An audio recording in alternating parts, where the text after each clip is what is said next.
Professor, você estava falando aí mais cedo do lance do impeachment sendo, inclusive, um processo natural da democracia que aconteceu no começo dos anos 90 e tal. Bom, a gente acabou de sair de um impeachment e agora a gente tem uma galera aí, porra, nervosa para tirar o Bolsonaro. Num improvável cenário, na minha opinião, num cenário bem improvável de um impeachment do Bolsonaro, isso teria um impacto muito negativo para o Brasil nas relações internacionais?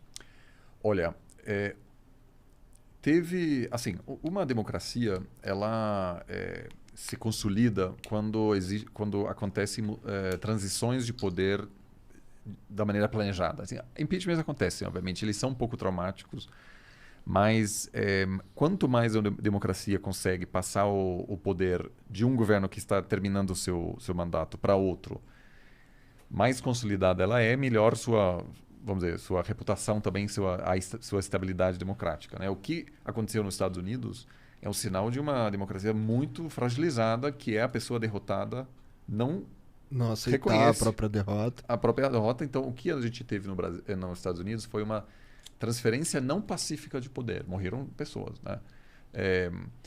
Então, assim, o ideal, obviamente, é que você não tenha com alta frequência um impeachment. Por quê? Porque para futuros presidentes isso é um problema, porque lá, vamos supor que ele vai sofrer um impeachment e o próximo presidente que viaja para um país e promete assim, vamos dizer, eu vou implementar um acordo de comercial, eu vou defender um acordo comercial entre o Brasil e seu país.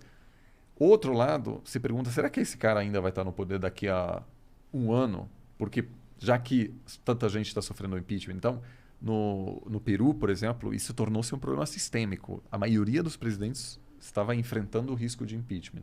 Então, ninguém era muito difícil negociar com o presidente peruano. Agora, no caso, obviamente você também pode dizer, um presidente que viola a lei e não sofre impeachment também é um problema.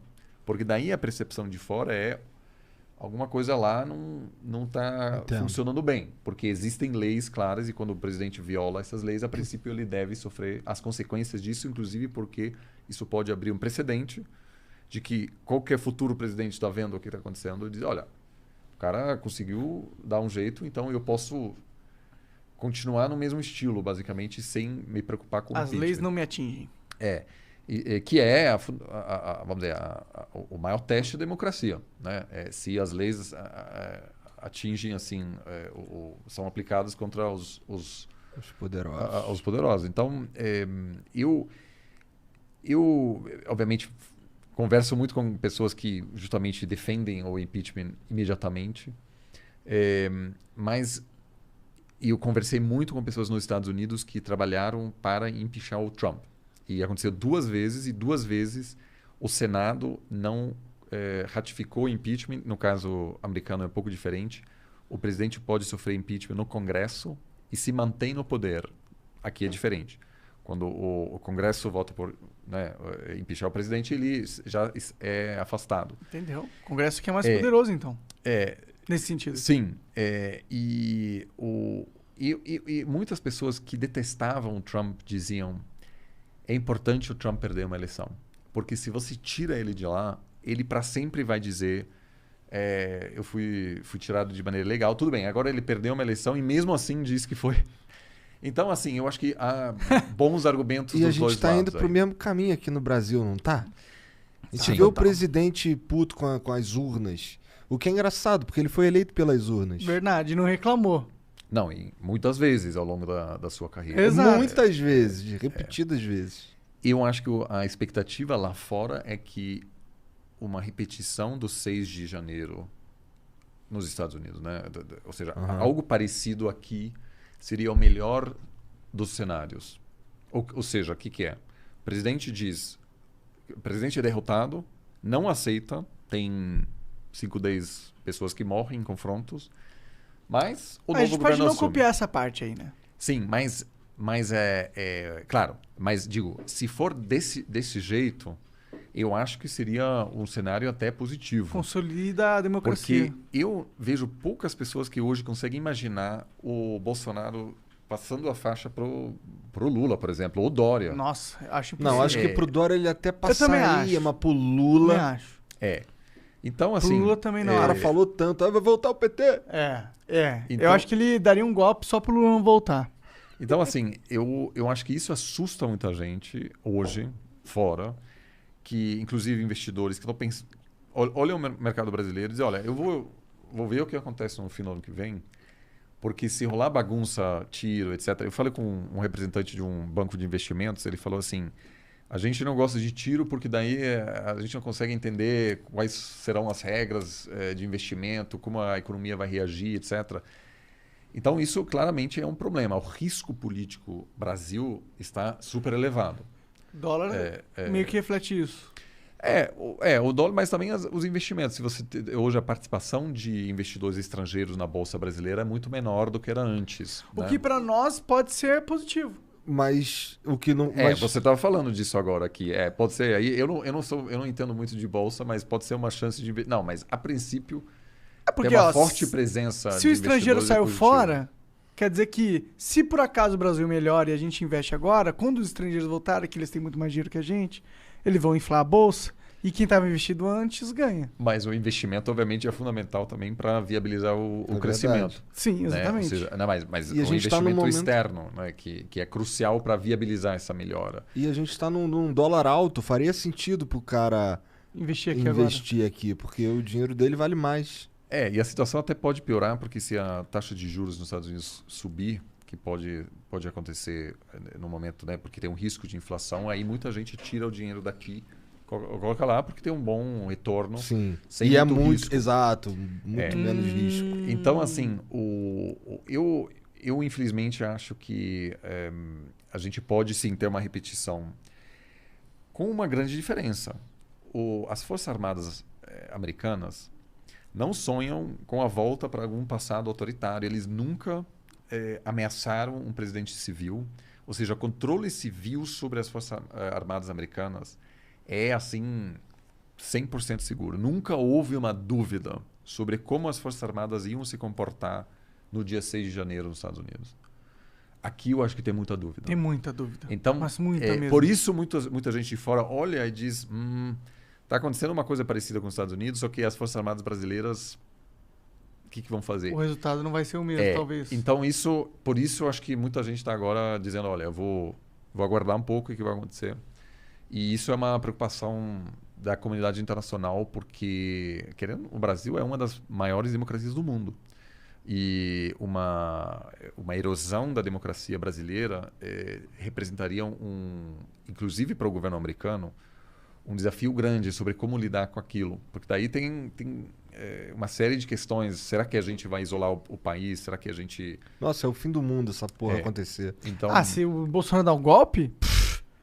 Cara, é tão absurdo que eu acho que é impossível. Eu também acho que é impossível, porque seria a ultimate pau no cu do Brasil. Não, o quanto tempo o Bolsonaro sustenta um golpe no Brasil?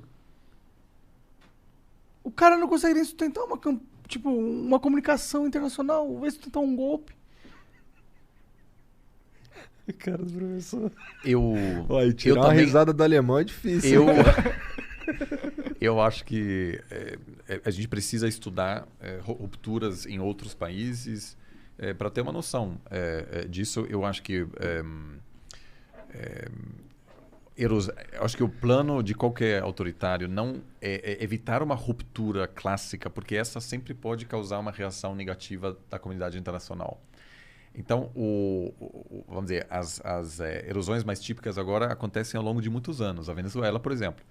A Venezuela era um país democrático, hoje não é mais. Só que ninguém sabe a data em que a Venezuela deixou de ser uma democracia. Então foi muito, vamos dizer, bem feito, entre aspas, porque havia pequenos passos. Aquele líder da oposição vai preso.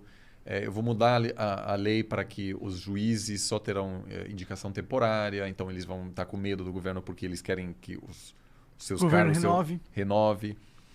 Então vou dando pequenos passos, né? Isso aconteceu em muitos países aqui na região, mas também tivemos casos de ruptura clássica.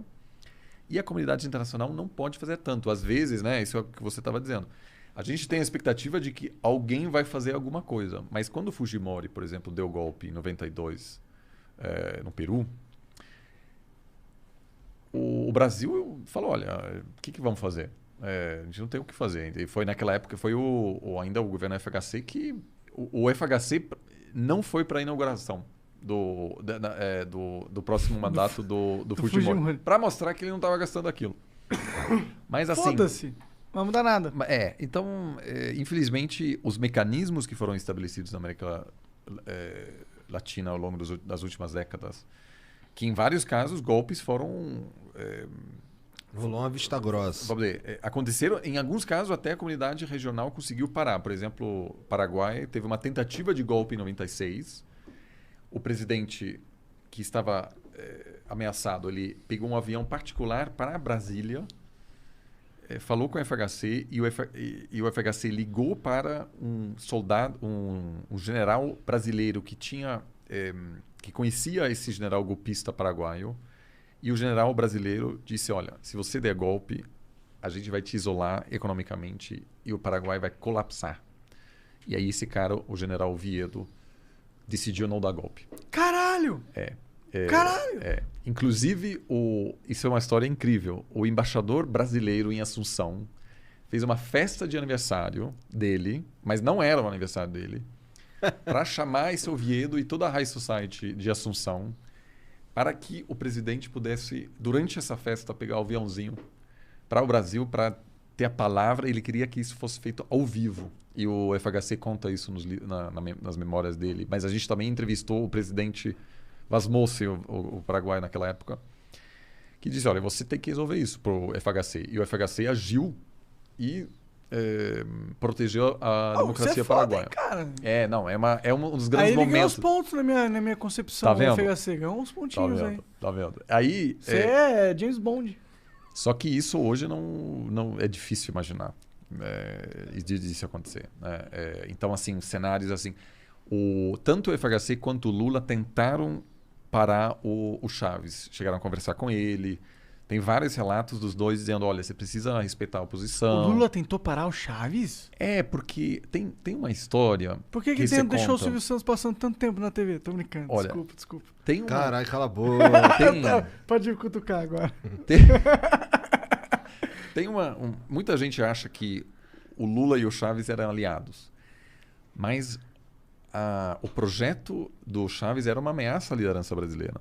Então, não havia uma relação tão simples assim. Obviamente, as empreiteiras brasileiras, a gente sabe disso agora, ganharam muito dinheiro na Venezuela. E muitos de maneira não tão lícita. Mas essa aproximação teve, acima de tudo, interesses econômicos. Não, a visão de mundo do Lula é muito diferente do que o Chaves pensa. Né? Enfim, então...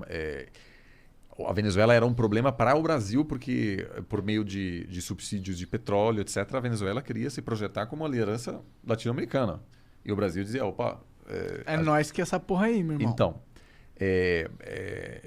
Então, assim, havia sim uma tentativa porque o Brasil sabia que um colapso venezuelano pode levar a uma intervenção americana, que é um péssimo precedente, porque daí, além das tropas americanas na Colômbia, você tem tropas americanas na Venezuela, e quando o Trump de fato começou a ameaçar a intervenção na Venezuela, até as Forças Armadas brasileiras diziam não, a gente não quer isso.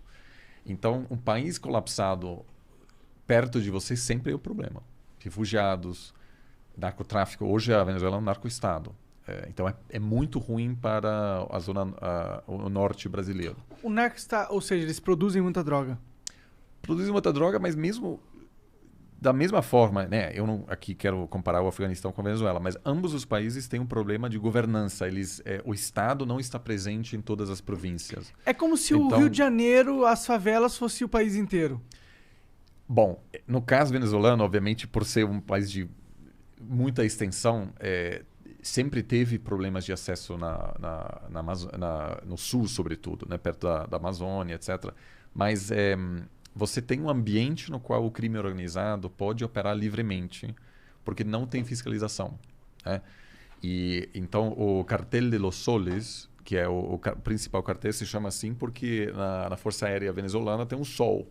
Então, são pessoas que usam, que têm envolvimento direto das Forças Aéreas venezuelanas no tráfico de drogas para os Estados Unidos. Por quê? Porque muitos deles não são pagos, porque eles venderam os uniformes. Ou seja, tem um processo de colapso que gera um ambiente muito interessante para o crime organizado. Meio anárquico. A Venezuela meio anárquica hoje em dia. Então assim, nunca houve interesse nem do PT, nem de outros governos em ver a Venezuela colapsar, que infelizmente aconteceu. E também demorará, enfim, infelizmente muitos anos para se reerguer.